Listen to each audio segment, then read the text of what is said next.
Today, we're looking up. We're talking about the sentinels of our sky and the science that, well, gives them a voice meteorology.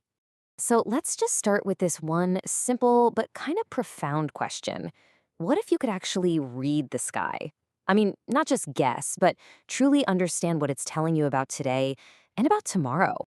Well, that's not just some poetic idea. It's really the heart of the field we're exploring today. It's a phrase celebrated on World Meteorological Day, and it just captures it perfectly. This is all about the science that reads the skies. Okay, so what are we really talking about here? To put it simply, meteorology is the science of the atmosphere and all the stuff that happens in it.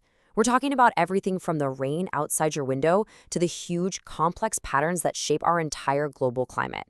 And let's be clear, this isn't just background noise in our lives. Weather and climate are pretty much the architects of our world. They're powerful enough to shape continents, to dictate where civilizations rise and fall, and to influence the very rhythm of life on this planet.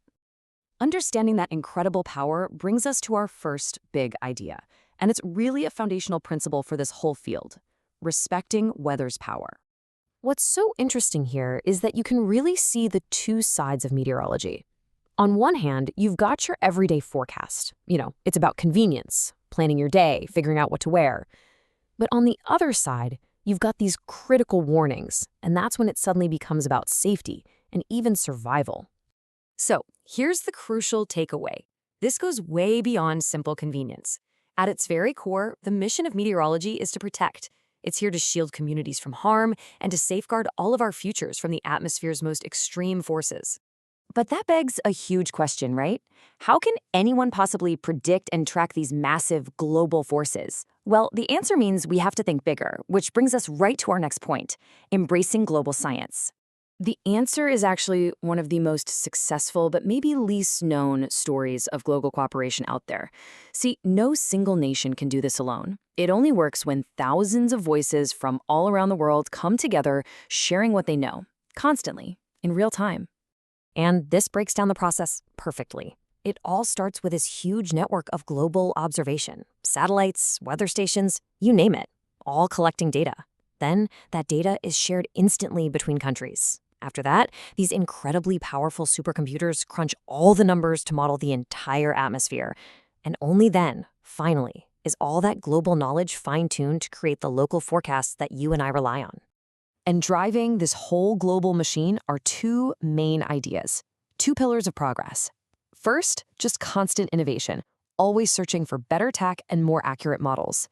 And second, a deep sense of environmental responsibility, this understanding that the science is fundamentally tied to the health of the planet it's studying.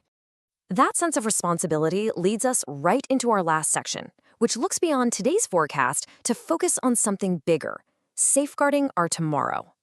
Because, let's face it, meteorology isn't just about predicting tomorrow's rain anymore. It has become one of our most essential tools for understanding long-term climate change, for providing the critical data we need to navigate the future of our planet.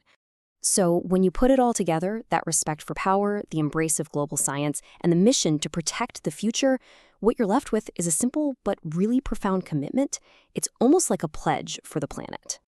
It begins with this foundational principle, which fuels a shared commitment. And it all leads to one ultimate goal: to respect the weather and its incredible power, to embrace the global science that lets us understand it, and most importantly, to use that knowledge to safeguard tomorrow. That, right there, that's the true spirit of meteorology. And that leaves us with one final, essential question. The science shows us that the sky is talking all the time, constantly sending us information about our present and our future. The only question left is, are we listening?